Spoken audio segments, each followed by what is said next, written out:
Thank you for having me. Today, I am going to focus really, let me see if it's, there we go. I'm going to focus on the power of storytelling, which is the zone that I live in for Disney. Loved everything Allison had to say about how they approach the business. That is very, very much a Disney model. Our fuel is storytelling, but I would say our power alley is definitely our cast and how we look at our guests. So I'm excited to be here and talk about the power of storytelling and how Disney approach it. I'll mostly focus on my neck of the woods at Disney, which is co-brand. So all of you that I get to work with, like my fabulous Coke folks back there that, my God, gals, we are just like, for years now, it's daily, it's amazing. So, and those are the types of relationships, in addition to our cast, in addition to our fans, that's also how we approach our customers, like Coca-Cola. So I thought, and I think it was somebody else's fault, it was Aaron's fault, but they said maybe you give a little bit about yourself. And so let me see where we are on this. There I am. So a little bit about me, because if I'm going to talk about storytelling, I better back it up. That is me when I was very little, and I can honestly tell you, I still don't know how a girl from Little Rock, Arkansas ended up in Hollywood. Although my parents would tell you, I don't know why you're confused, because you called yourself Hollywood starting at the age 4, and I would literally sit in a black turtleneck with yellow sunglasses next to the avocado green phone. Yes, I just dated myself. And my dad would walk in and he would say, "What's up, Hollywood?" And I'd be like, just waiting on the call, Daddy-o, waiting on the call. What? No idea. Anyway, so from there, it was no stranger that I was probably going to end up there. But all forms of storytelling. When I was a kid, I did pottery, painting. I created music. Apparently, I created a neighborhood newspaper. I'm not sure what that was about. Just continued on and on and on. And then in my career, the gals at Coke don't hold me, accountable for this, but I worked for Pepsi for a while and did storytelling there. And it was really at the beginning of partnerships before, it was not what sponsorship was, right? It was very different form. And so I was working at ad agencies, working at Pepsi, went into all forms of entertainment. I worked at E! Before it was the Kardashian Network, and now I say the Kardashians are chasing me because now they're at Hulu. I'm like, geez, I can't shake them. But I helped launch the Style Network. We created franchises that would hopefully connect with fans and garner fans, quite frankly, like E! True Hollywood Stories. We helped launch the Red Carpet, which is now like massive, massive franchise. We were scrappy back then, though. We were not what you know it as today. I also, then I went on to work at Gramercy Polygram. If you know independent film, cutting your teeth in that is quite amazing. So went to Paramount, and then I came to Disney about a little less, just shy of 10 years, which I was telling Carly and a few folks earlier that I'm still technically in the womb, according to Disney files, because most people at Disney have been there 30, 35 years. So I'm still working my way. So let's talk about stories and how we tell them across this giant company. What started with the mouse has now become one of the premier entertainment companies. We have a massive collection of brands that work to reach, and hopefully entertain and inspire and inform our fans all around the world. And my job at the company, as mentioned in partnerships, is really to help figure out a way for our impressive ecosystem to work for you. So from an enterprise level, how do you access our flywheel? And how do I help you tell those stories with our franchises? So everything we do starts with the story. It is our DNA. It is it drives everything we do, and it really does put Disney in a category of its own, whether it is a film, whether it's a show on Disney Plus, whether it is our theme parks, immersive experiences. Now we're getting into gaming with the Epic announcement, or if it's literally in Walt's mind when he started creating merchandise, right? It's that Mickey or Minnie toy going home and bringing that magic into the home. And it really does put us in a different category. We have awesome fans, and we tell our stories across all of these consumer touch points, which I'm sure you're familiar with, as I mentioned, whether it's film, consumer products, immersive experiences, which can be everything from obviously the parks, now gaming, heavy into gaming, all of our media networks, so across, and it's a wide range, right? Whether it's news or sports or Toy Story or whatever it may be, but these are the platforms that are our connection points to our guest, right? It starts with the story, but then this is how we connect. And boy, do we have some seriously passionate fans. I love that cultural bowls where the guy at the sports event on there. It really does start at an early age, right? Whether it birth, and what I mean by that is a pair of Mickey or Minnie diapers, or a Mickey or Minnie doll, whatever it may be, a plush toy. And at that point, we start to make that emotional connection, right? It's usually a parent who's already a fan who's passing it on, and it creates these beautiful things called generational relationships, and it fuels nostalgia. It truly is incredible, and our brand impact is felt everywhere. One stat that I think is incredible, Mickey Mouse has a worldwide awareness of 90%. Think about that, 90% of 8 billion people blows my mind. We have a lot of people to reach. We have reached them, but now we've got to keep those emotional connections up, and we do that whether it's through storytelling or storytelling in new types of formats. But that brand love and affinity is there, and it's thankfully because of those generational relationships and the nostalgia that continues. All of that to say, we really are a fundamental part of pop culture. Sometimes we would even say, we're woven into the fabric of pop culture, but sometimes we're actually setting it. An example of setting culture would be the film, which I am still to this day is my favorite thing that I ever worked on, which was Black Panther, the very first Black Panther that came out. Some people would absolutely say that was a culture-setting film. So whether it's that, whether it's Miley in a Mickey shirt at a concert, sharing her love, or a Gucci collab, or whatever it may be, or a partnership with Coca-Cola or P&G, all of those things, are where we are woven into pop culture. So I'm going to talk a little bit about partnerships and how we bring it to life. But first, I thought I would just share with you, this is highlights from, and so forgive me if I'm reading, it's because it's Bob Iger's words, but I thought they were so powerful in the way that we think about our business, and this is what he said. He said, when you think about it, at any given moment, anywhere in the world, there are countless people interacting with Disney in meaningful ways. Our deep bond with fans, forged over a century of storytelling, is stronger today than ever before. While each of our businesses might seem different from another, in fact, they fuel each other in a way that is distinctly Disney. They are bound by a common mission to tell great stories and to bring those stories to you in the most modern, relevant way. So let's take a look, because we've now been 100 years, let's take a look at some of those stories we've told. Open your eyes. Think of the one place you've always wanted to see.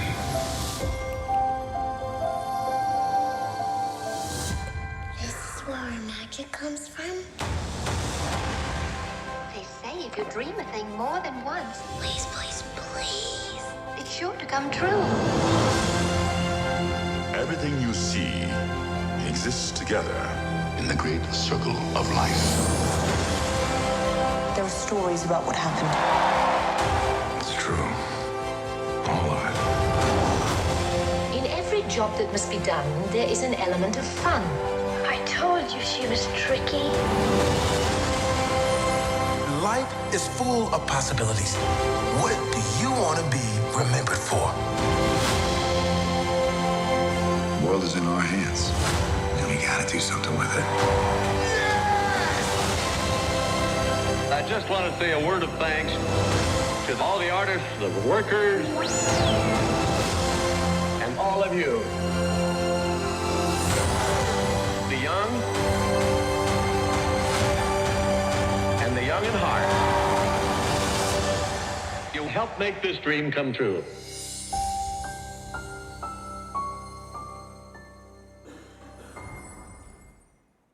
I could watch that over and over and over, but granted, I worked there. Obviously, you saw a multitude of emotional connections, and this is a power alley where we forge those lifelong relationships. And it really is. It's it's telling stories from the heart. When you're able to tap into that, and you're telling something that stirs the heart, it really does foster those feelings of connection. It's an emotional connection. It fosters community. And I can tell you this, all of those things end up translating into driving behavior, which obviously leads to revenue. And we're doing okay right now. So all of these things that are core values, whether it's fun, optimism, community, innovation, or l'chaim, or whatever it may be, these are all the things that we look at in the way we tell stories. But I'm gonna take a moment to just walk you through when we approach from a strategic marketing partnership, the way we look at things, how we tell stories, because we take that just as seriously, the storytelling, right? I don't want it to just be an ad when we're looking at it. And these gals, my friends at Coke, definitely know that. And I love working with them because they also look at things that way. And so it is really, and we all know advertising is hurting, right? In the way that, stories are not being told, quite frankly, or stories are being inauthentic. And people are just sort of grasping at the latest thing. So I always tell my team, we are gonna start with a good story. We gotta figure out what that is, and then stay true to that. That is definitely the North Star. So authenticity is the first one for us, and that is, Marvel has a mantra. I worked on Marvel for the first 5 years that I was at the company. And my favorite mantra, which I still feel like is very true today in the way Kevin approaches his content, which is we're unafraid to tell a story that feels like it's right outside your window. Doesn't matter. Sometimes that's an uncomfortable story, but they remain true to that. It's authentic in that sense. So, and I don't need to tell you guys, consumers are savvy. If you are not authentic, it will bump, and now with social, they will fry you, which sucks. So you want to make sure it doesn't feel manufactured, and you definitely don't want it to feel hollow. So, but in addition to telling great authentic stories, we also need to make sure that it's obviously delivering on business objectives. So those content building relationships, it can be surgical at times, right? Because you're really trying to find a story that's authentic, that's entertaining, that's going to emotionally connect, and at the same time drive a business result or business objective. So easy, right? Super easy. But once you build those relationships, the relationships are built on trust for sure, and then that trust indeed does turn around and it drives behavior and revenue. So with that, we're going to take a look at a spot that we did with McDonald's, and it was in celebration of D100, our 100th year. And if you're familiar with McDonald's advertising, it's very typical. You'll see in restaurant, you'll see Happy Meal toy, family, yay, and then out and food. We told them, it's D100. This can't be that. We have to tell a different story. And the only reason we're celebrating the 100th is because of our fans. It's an homage to our cast, which is 225,000 people, so we got a lot of brand ambassadors out there, but it's also an homage to our fans, and was really grateful. I think this is a great piece of content. They took the leap with us, and here's what we ended up with.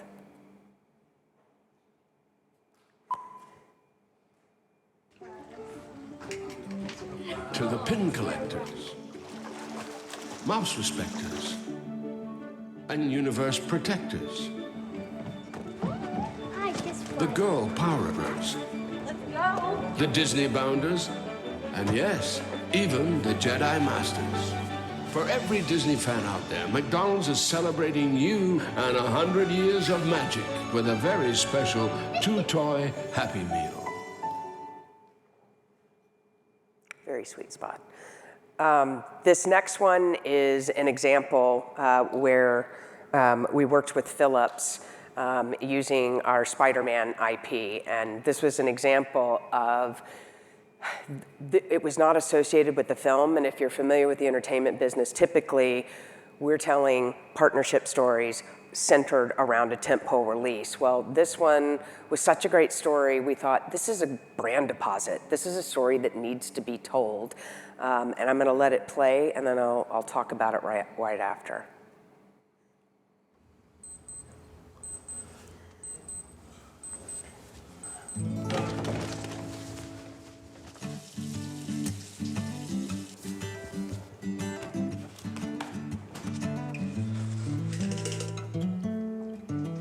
Morning, Sarah.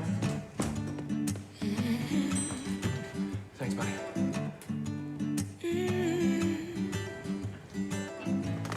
Hey, mate, could you take me to a... Oh, come on. Say you want a revolution, well, you know, we all want to change the world.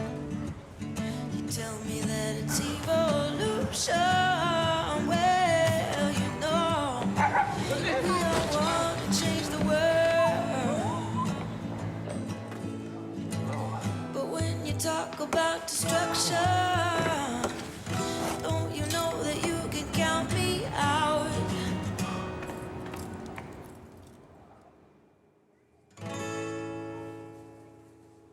Don't you know it's gonna be alright?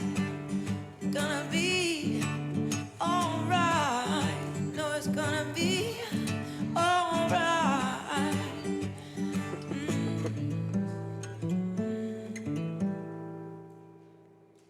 We had to tell that story. Here's the best part. The reason we had to tell this story is not only was it true to the Spider-Man character, you know, in an everyday real sense, that's a true story. There is a gentleman that was in England that was doing this, and so when we heard, we were like, we have got to tell this story. So thanks to Philips for bringing it and putting it on our radar and allowing us to do something pretty cool. Humor, one of my faves, definitely, and I truly believe that laughter is the shortest distance between two people. It is a hallmark of Disney for sure in our storytelling. Even if the big baddies are coming for you, the villains, there's always a moment where we are, as I call it, letting the air out of the tires for a second, letting you breathe. But humor is also a really, really interesting way, because when you start, think about it, when you start laughing with somebody, you're interacting, there's like an immediate unspoken connection. So it is definitely a very, very powerful tool that we use. So, and whether that is, even with Star Wars and Marvel, right? One of Marvel's secret ingredients, at least when I was talking about Marvel back in the day, is the humor, right? It is part of that franchise. So much so that, believe it or not, we had to try and figure out, how do we make Tide cool? And luckily, Tide has a sense of humor, as I'm sure you're familiar with their advertising. But this, I thought, was a great example of not only capturing authenticity, meaning within the fan world and storylines, but also the humor. Fans went cuckoo for Cocoa Puffs over this, and Tide was very, very excited. But it really, you'll see it in this overview, but they left nothing on the floor. Like even when we were on set, I'll tip you off. When we were on set, I noticed that there were these pizza boxes, because there's a scene in the spot where they go past this pizza truck. It's a very famous pizza place, Joe's Pizza in Marvel canon. And so we saw the pizza box. We're like, we got to do something with that pizza box. And I will show you what we did with that pizza box in a minute, but let's take a look. The Marvel Cinematic Universe. With every new movie, new fan theories. But the Doctor Strange in the Multiverse of Madness trailer took things to a new level. We should tell him the truth. That was 100% the voice of Patrick Stewart.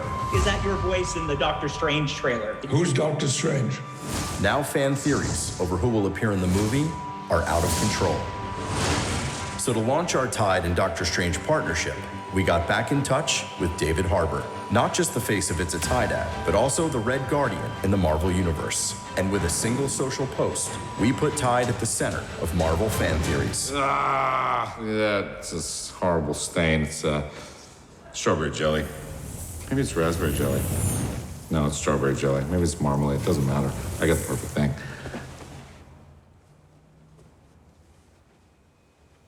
Strange.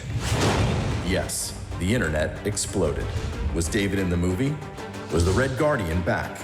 Was Doctor Strange appearing in Stranger Things? Or was the whole Marvel Cinematic Universe a Tide ad? In minutes, Marvel fans everywhere were obsessing over a Tide commercial. But the most important question? Now, who grabbed the Tide bottle? I don't know. The answer came in our 60-second film. Wong, Doctor Strange's ally, stained the cloak of levitation. We can fix this. And took David's Tide Pods to clean up the mess. But we made sure the fan theories kept coming. Does this pizza place look familiar to you? That is a truck for Joe's Pizza Parlor. Yes, Marvel fans will make theories out of anything. But by making a fan theory of our own, we put Tide front and center in the #1 movie franchise in the world.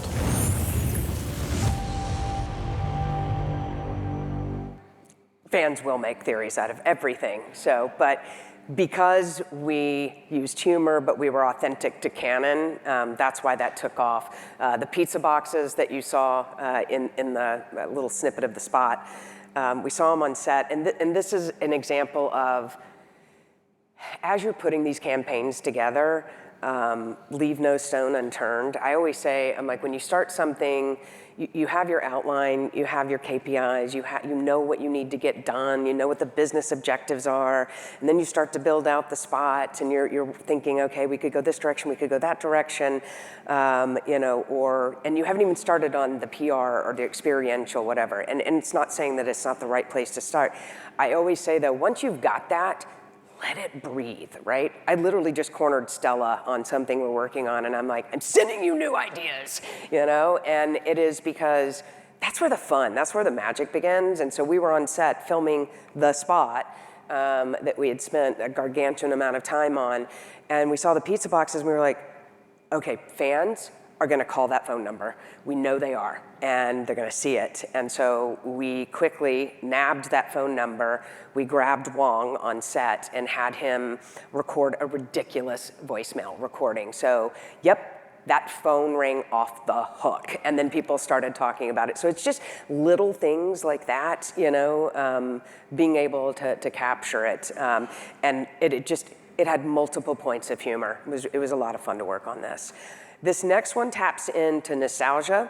We're always looking for ways to present some of those nostalgic titles in new and fresh ways, especially since they're now on Disney+. That's part of my job as a gatekeeper of the library.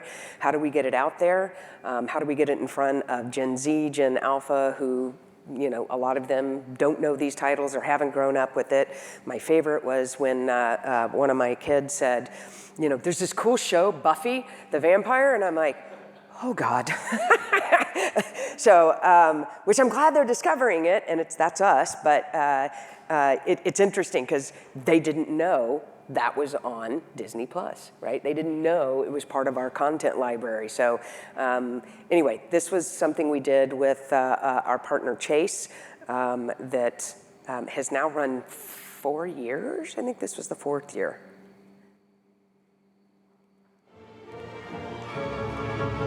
Kevin! Kevin! Oh, nice. Kevin, where are you? Kevin! Hey, what's going on? I'm right here. I was busy cash backing for the holidays with Chase Freedom Unlimited. I'm gonna cash back on the gingerbread house. Oh, it's got little people inside. And a snow globe. Oh, I wish I lived in there. You know, I can't believe you lost another Kevin. It's a holiday tradition. That it is. Earn big time with Chase Freedom Unlimited. How do you cash back? Chase, make more of what's yours. So what's great about that is it drove behavior for Chase, but it really drove behavior for us too. We saw like physical formats, DVDs. I'm like, is that still a thing? But yep, apparently it is because physical formats went up 110%. It was bonkers. And then we saw a ton of uptick on streaming. So Heart, loved this Maya Angelou quote, which is people won't remember what you did, but they will remember how you made them feel. And it's so true. And I think Walt, on some level, instinctually knew this and brought it as a principle. It definitely matters most when you're figuring out the story. Authenticity and humor and innovation and all of those other things, those are a means to an end, but heart, when you move people, that fosters a really, when you make them feel something, it's a deep connection that is lasting, right? Relatable emotions. When you think about a heart relatable moment, that really is, it's a way to credibly point out people's own experiences, right? In a comfortable, it makes their own stories credible. So an example of that, Inside Out 2, if any of you saw it, oh my God, did we all have to go through our teen years? Woo! That movie was so fun, and I'm like, yep, did that, check. Yep, also that, check. Loved the guy with the hoodie, if you've seen it. Sorry if I busted something, but see it, go see it. Check it out on Disney Plus. And Heart obviously will also foster that really ingrained, it's like a tattoo of nostalgia, which is great. It is a time machine, truly, because once you make that imprint on somebody's heart, it can be called up like that. And I will tell you a great example of that, personal example. So has everybody seen Star Wars Force Awakens? It's okay, you don't have to raise your hand if you haven't. I'll find you later. Force Awakens, there's that iconic scene between Rey and Kylo in the snow where they battle. That was something that was so cool that made an impression on me. And so I scared the heck out of my boys, and I threw them in the car one day, and my wife and I threw them in the car. What they didn't know is there were a bunch of lightsabers in the back. We drove up to Mammoth, which is a long drive, and then we started to pull into some woods. And they thought, oh, we're going to Mammoth, we're going skiing, yay. And I'm like, are we? And then we pull up next to some woods, and then they're like, Mom? Because it was pitch black out. We opened up the back, threw lightsabers at everybody, and recreated that scene because they loved it as much, And now that nostalgia, that moment, the kids, all they talk about is, when I have my kids, I'm doing the same thing, right? So it's so powerful. It's a marker on your memory like none other. This particular campaign that we did with Chevy, oh boy, was there a need for some heart at this time. This was, when we made this, we were still in COVID, starting to come out of it. People, I'm sure we all lived through it, we were craving connection.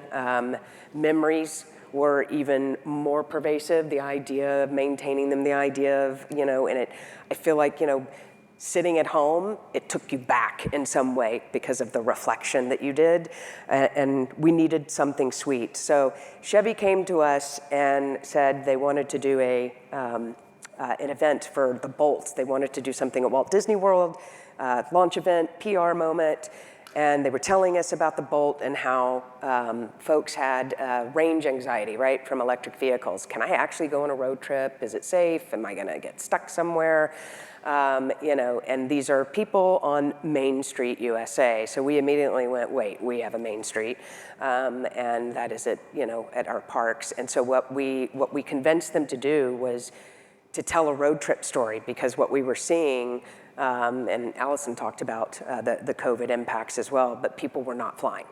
People were actually getting back in cars, and the road trip was back on, right? Boy, do I remember sitting in the back of a station wagon facing the other person. Oh, I don't miss those days. But I don't know that people are doing that. But it was just a really cool opportunity, and we wanted to celebrate families, all different types of families, getting back in the car, sharing those moments, you know, and celebrating those memories. Let's take a look.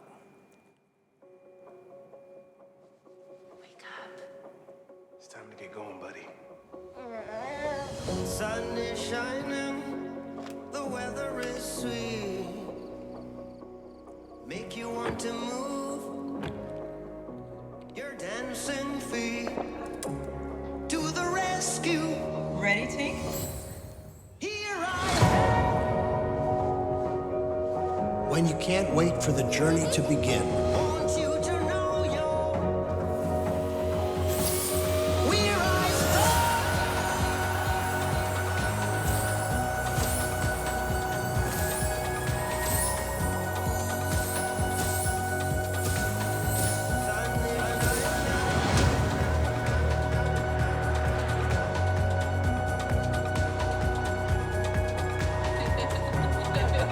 when your imagination runs wild.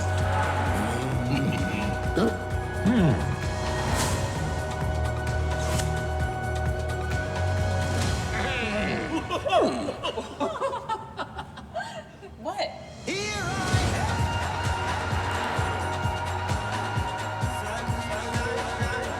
When we share in the adventure.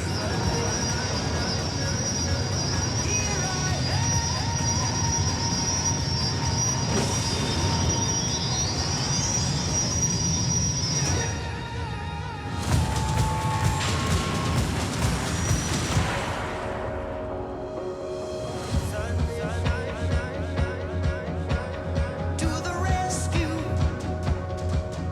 Here I am. When we dream together, magic happens.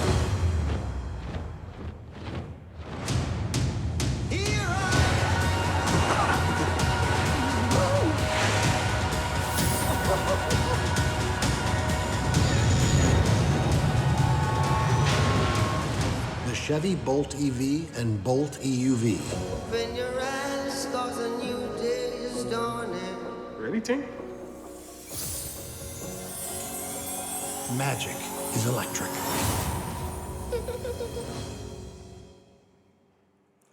That performed really well for them. They credited the creative as driving huge interest, and not only an uptick in visits, but social, et cetera, et cetera, et cetera. And I think it was, hopefully, if all of you have been on a road trip, you know, the imagination. What are you gonna do when you're in there, right? Your imagination does go, it does create those things. So we really tried to tap into what is a human truth, and then also embrace what is going on in the car between folks. And then very subtly, hopefully, you know, we had to figure out how to get car features in there, so we tried to do it in an interesting way. So innovation, Walt was all about it.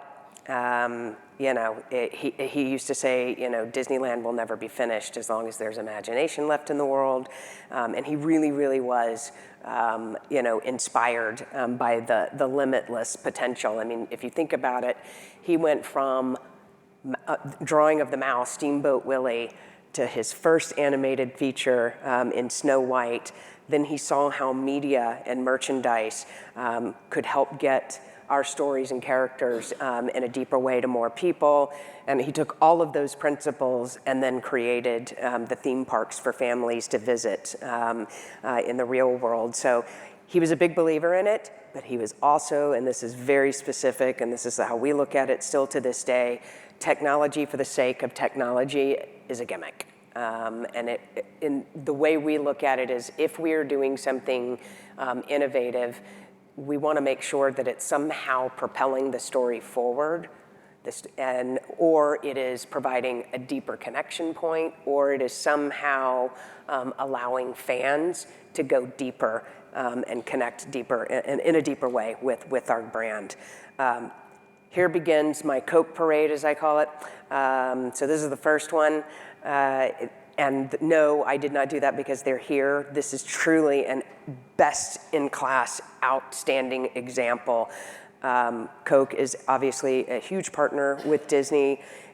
We announced Galaxy's Edge, and when we did, it was very, very much, I mean, if you know the parks, it's a very powerful experience economy. It's what I like to call story living. Galaxy's Edge was times infinity, and what I mean by that is WDI, our creators, really wanted it to be an immersive world, so much so that when you go in there, there's a different language, there's nothing that is like when you go outside that particular land that is what you're used to seeing. They really wanted you to feel like you stepped on Batuu, and so how are we going to sell product in there, right? People are going to get thirsty. So Coke is such an amazing partner. We went to them, we said, okay, what are we going to do? And you see in the, what is your top right? Yes, top left, sorry. The orb, that is actually product. Talk about innovation. I know to this day we're probably still killing their distribution system, but we so appreciate it, and they see the power in it as well. There were social posts, people were collecting them and coming in and grabbing them, and then we took it up even further, created a Coke droid. That is a beverage cart, but it looks like it's floating, so it very much looks like it's in Batuu.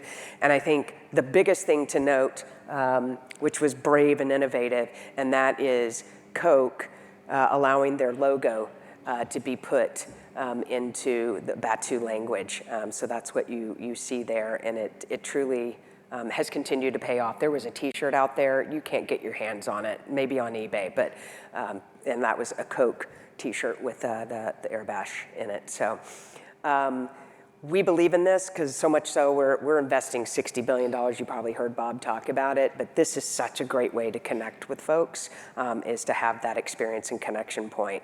One other one, quick one. This was Disney Plus. It was our first year anniversary. How do we celebrate it? How do we let people know about it? Because, you know, when you're building something, in our case, we were building the plane while we were flying it, literally. And so we were trying to figure out how do we get out there in a meaningful way at a different target audience, which specifically we were going after both Gen Z and millennial. Everybody at this point was living on TikTok. Now, you're thinking in your head, TikTok, of course everybody's living on it, Mindy. At the time, these guys were 2 years old, maybe. They were very, very new. Yes, they came in a big way, especially because of COVID, but they too were building the plane while they were flying it. And so they came to us and I said, I want to do something with you guys for D100. What could we do that's, you know, puts our characters where our fans are and they can have a fun way to interact. Well, I'm sure most of you are familiar with TikTok's text-to-speech. At the time, it was that horrible lady where it's like you would basically say something, text, and then it would say in a horrible robotic woman's voice, you know, the dog would be, Mom, I don't want to, you know, that kind of thing. So they had an innovative way of what if it was text-to-speech but a Disney character to celebrate it. Awesome. Also very scary. What do I mean by that? Super scary, because we were basically allowing our fans to type in whatever they wanted to say, which was making our character say something. Yikes. Boy, did I have to go to a lot of brand training for that one. It was something where it was not only literally innovative technology, it was also Disney innovating and saying, we're going to take a chance. This is the right thing to do. This is the way the world's going. Let's go for it. Let's take a look. Hello, family. TikTok have Disney Plus Day surprise for you. There are new text-to-speech voices available, featuring some of your favorite characters. When creating a post, simply enter your text and look for this icon below.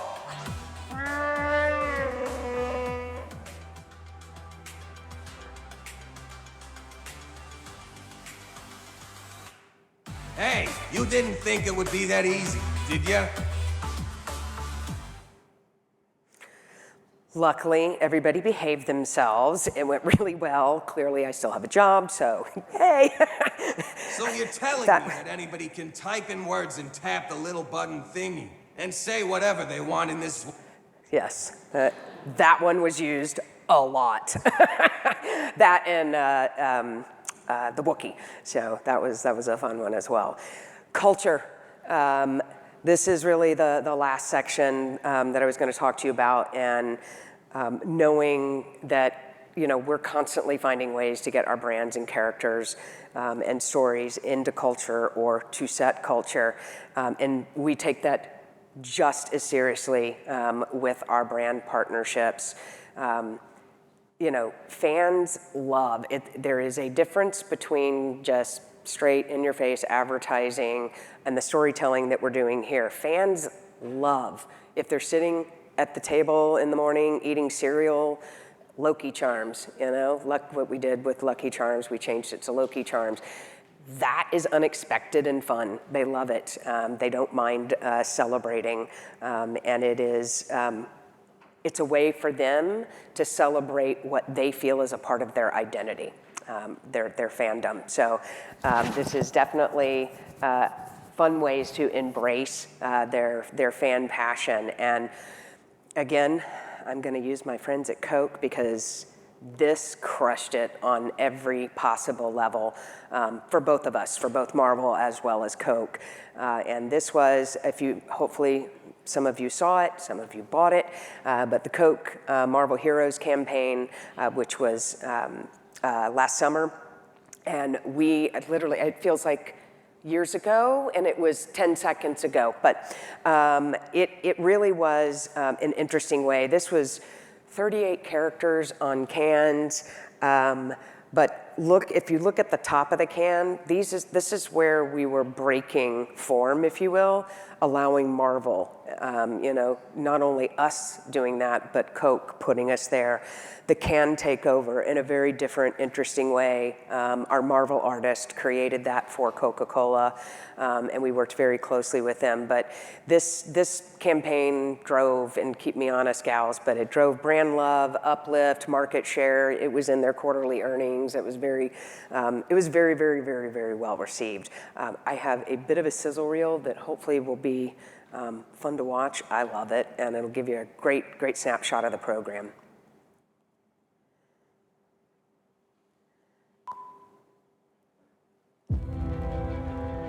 There was an idea to bring together two remarkable brands and see if they could become something more. Coca-Cola and Marvel, the Heroes, a global celebration of the stories and characters we've loved for generations. Over 30 heroes to collect and share. A next-generation augmented reality experience to let fans create their own stories and team-ups. A pulse-pounding short film, doubling as a love letter to comics. Limited edition collectibles. Countless social, outdoor, in-theater, and digital activations. Plus celebration events all over the world. A legendary partnership, building hype for Marvel's next big crossover. 50+ countries. 3.1 billion impressions. One marvelous team-up.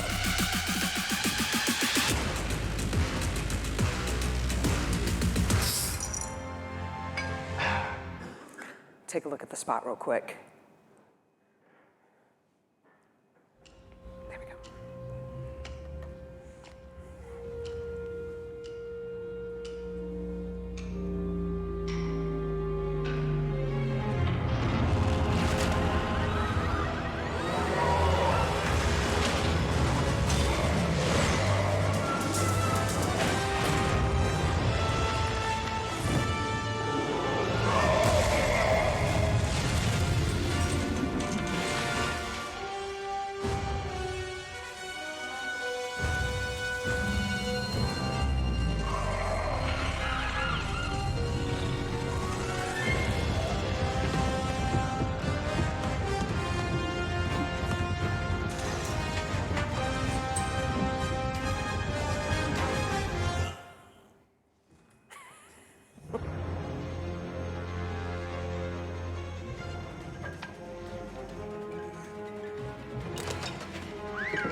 Not only is it just so authentic and humorous and all of it, fans went cuckoo for Cocoa Puffs on this one as well, and so many people called it a love letter to comics. It was just an interesting way, an unexpected way, instead of using our film talent, which is usually what you're used to seeing these days. So going back to ground level where fans are was really spectacular. And I would say just a note on customer interaction. This didn't happen in a vacuum overnight. We really have worked with Coke on a very meaningful, deep way. Yes, they have been a corporate alliance partner. There's product, there's all kinds of other factors in that corporate alliance agreement, but I've had the pleasure of working with them and building that trust. There was in 2016, we did our first evergreen spot, meaning Marvel did their first evergreen spot with Coke. It was a Super Bowl spot that they created with Ant-Man and the Hulk to launch their mini can. Why it's notable, besides it was great creative that they did, it was notable because Marvel had never done an evergreen spot ever. It had to have some sort of call to action, some movie logo, something. And I went to Kevin and I said, people are going to think this is Captain America, which was coming out several months later. And I knew we had a spot in the Super Bowl for that film. We don't even have to say it. This has nothing to do with the film, but people are going to assume it is associated with the film. So it was a big leap of faith for us. In addition to that, it was, as Kevin said to me, and he's like, yeah, that's cool. And I said, well, melt the internet, it'll be fun. And he's like, okay, let's do this. And he goes, Ant-Man and Hulk have never met on screen. And I thought, oh boy, I'm DOA. And I'm like, how fun will that be? And he luckily went on Mr. Toad's Wild Ride with me. And he was like, let's try it, this is fun. And I think it did pretty well for Coke. But this was, at least in my interactions with them, working with, I guess what you would refer to as a customer relationship, very much a partnership. This began a lot. In fact, Shakir, when I first met him, referenced that spot as one of the gold standards, and it started to lead us to this Marvel's Hero program. So there were definitely building blocks. There were many other programs that got us to that. And I guess my point is when you find somebody who thinks the same way you do, who has the same taste level, the same expectations. This is also the obvious, in addition to how you want to drive each other's business, similar markets, et cetera, But when you find somebody like that, hug them. I'm not letting go of stealing these gals over here. So they know.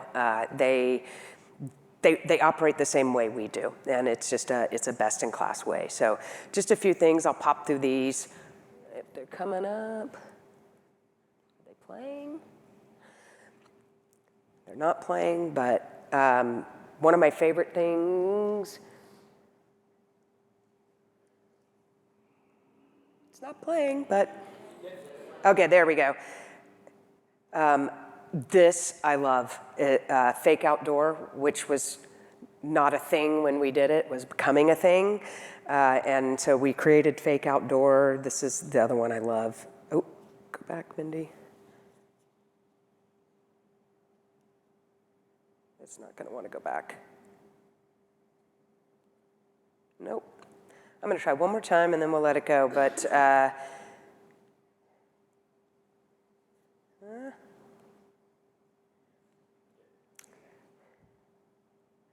so it literally looks like a shield, and it's hard to see at the end when it goes in. A Coke gets deposited, as if that cap shield was a coin. Oh, here we go. There's the other one. It's so tiny. I don't know if it's tiny for you guys, but my favorite in this is a girl who stops and just starts taking photos of this. Again, all Fake Outdoor. We did stuff for Deadpool.